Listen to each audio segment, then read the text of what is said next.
Hi guys! Maganda rin gabi. Welcome back po dito sa Gandara SRU channel for Showbiz Update. Andito na naman nga po akong muli nagbabalik. Ang nagmamaganda ninyo kachismosang Kim Pao, wala na nga pong iba si Gandara upang maghatid sa inyo ng latest update and fresh happenings patungkol kina Kim Chiu and Paolo Avellino.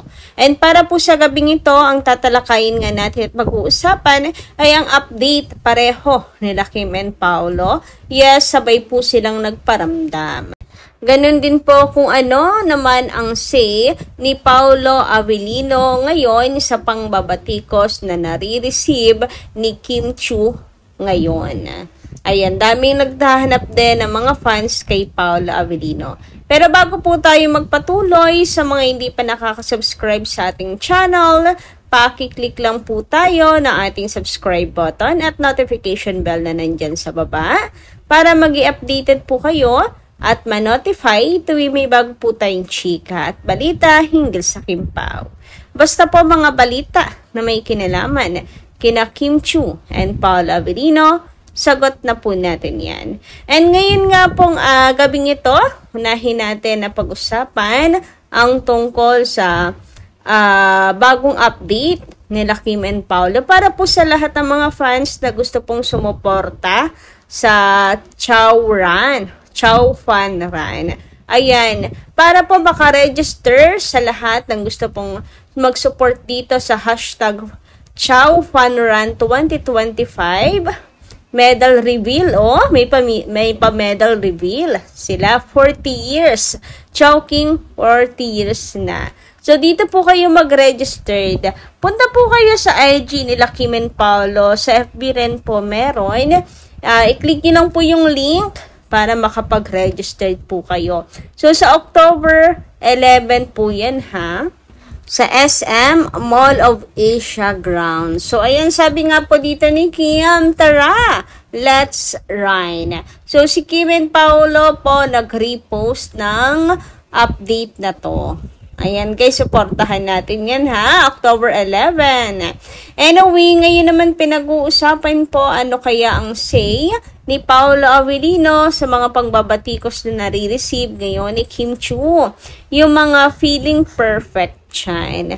So, panigurado may say po si Paolo Avellino Chan. Hindi lang kasi si Pao, palaaway sa social media. Malay nyo naman, 'di ba? Personal niya kinakausap si Kim, para may kausap si Kim, hindi dibdiben, ano na naman yung kinakaharap po niya na bashing.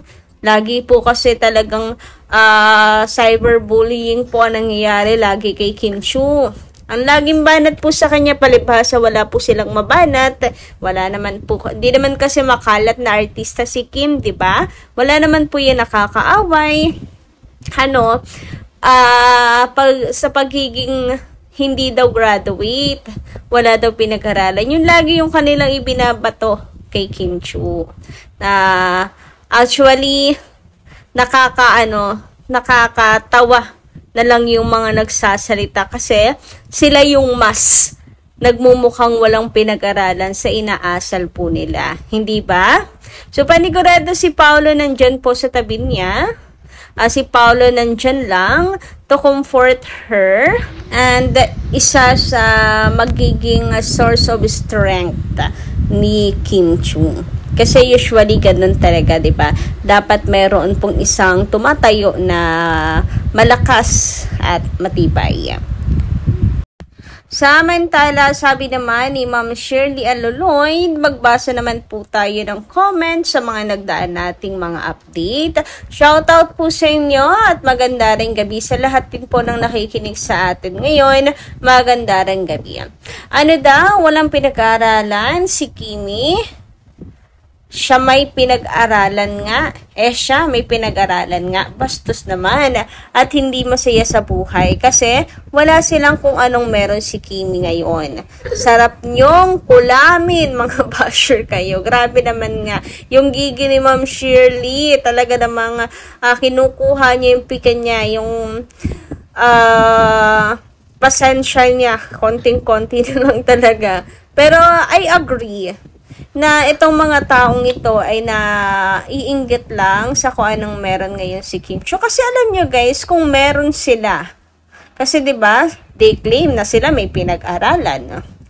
Kung meron po sila ng gaya ng meron si Kim Chiu, hindi po sila mag-aaksaya ng oras at panahon. Kung higit pa yung meron sila kay Kim Chiu, ay hindi po nila pag-aaksayahan ng panahon yan. Kasi for them, maliit na bagay na lang yan para pagtiisan. Pero kung tingin nila ay karibal, tingin nila ay nilalamangan sila, ayan, mga threatened sila. Ayan yung may mga oras na binibigyan nila ng oras. So meaning, threatened sila kay Kim Chiu kasi they know na kahit hindi man si Kim nakapagtapos ng pag-aaral like them, ang layo na ng narating. 'Di ba? Unlike sa kanila, nakapagtapos nga ng pag-aaral, pero mukhang mas nahihigitan pa sila ni Kim Chiu sa buhay. Ganun siguro, no? Palagay ko lang naman, kasi tulad ng sabi ko, kung mas higit sila kay Kim, ng kung anong meron si Kim, hindi nila pagkaaksayahan ng oras. Maliit na bagay na lang ang tingin nila dyan. And alam nyo, kadalasan, kung sino pa po yung walang may pagmamalaki, sila pa yung kung tutuusin, kung sino pa yung alikabok lang, dumi lang, kung tutuusin, sila pa yung napakaingay. Daming sinasabi. Wala naman sila sa kalingkingan ni Kim Chiu. Anyway, sabi naman ni Maura Barkin, maganda rin gabi, shoutout po sa inyo. Tama, Gandara, mga walang pinag-aralan. Ako nga, walang tinapos, pero alam ko ang tama o mali. Imbis na unawain nila si Kim, lalo pa nilang binabatikos. Konting pagkakamali, binabash na nila. Daig pa ang mga walang pinag-aralan. Ako nga walang aral, pero nakakaunawa naman ako. Kawawa naman si Kim. Kaya nga grabe sila pati mang-underestimate ng mga taong hindi nakapagtapos. Grabe sila. May problema ba kayo sa mga hindi nakapagtapos? Maswerte kayo nakapagtapos kayo. Ayan. Pero wag nyo naman tingnan naman ng sobrang baba. Nakala mo sobrang baba ng mga tao, ng mga hindi nakapagtapos. Nasa diskarte yan at syempre kung papaano makisama. Nasa manners yan. Tandaan, hindi naman lahat nakukuha sa pag-aaral. I mean, hindi nakukuha sa pinag-aralan at kayamanan. Diba? Yung pagmamahal ng kapwa sa'yo, makukuha mo ba yan just because educated kang tao? Hindi Maraming educated, nakapag-graduate, ang daming pera, pero walang kaibigan, walang nagmamahal. Yung sinasabi ko na hindi po nakukuha ng pinag-aralan at ng pera ang lahat ng bagay. Kaya huwag nyo masyadong ipagmalaki yan at grabe makababa sa mga tao na hindi nakapagtapos. Samantala, dumako naman tayo dito sa komento ni Madam Norma Cole. Maganda ring gabi. Shout out po sa inyo, Madam. Thank you so much at present kayo para makibaka. Present kayo to defend Kim Chiu at this point, at this time, sa sitwasyong ito. Laban Kim, huwag kang papaapi sa mga bashers na mga suhulan. Ipakita natin ang ating pagkabisaya. Akala perfecto na sila? Sino ba sila? Mabuti ka pa, may pera. Sila, saan sila kukuha na ipapakain para sa kanilang pamilya? Sa masamaang paraan? Kaya laban sa mga pesting bashers na yan. Grabe, sakit sa dibdib at tenga sa mga salitang nababasa ko. Galit ako dito sa mga bashers na to. Magkikita rin tayo, bashers. Ayan. So, nanggigila ite rin sa gigil naman si Ma'am Norma. Kasi hindi naman po talaga masarap pakinggan. Hindi naman, nakakagigil kasi talaga yung mga binibitawan nila kay Kim Chiu na akala mo napaka-perfecto, napaka-lilinis, basta Kala po talaga 100% sila po na hindi nagkamali sa tanan ng buhay nila.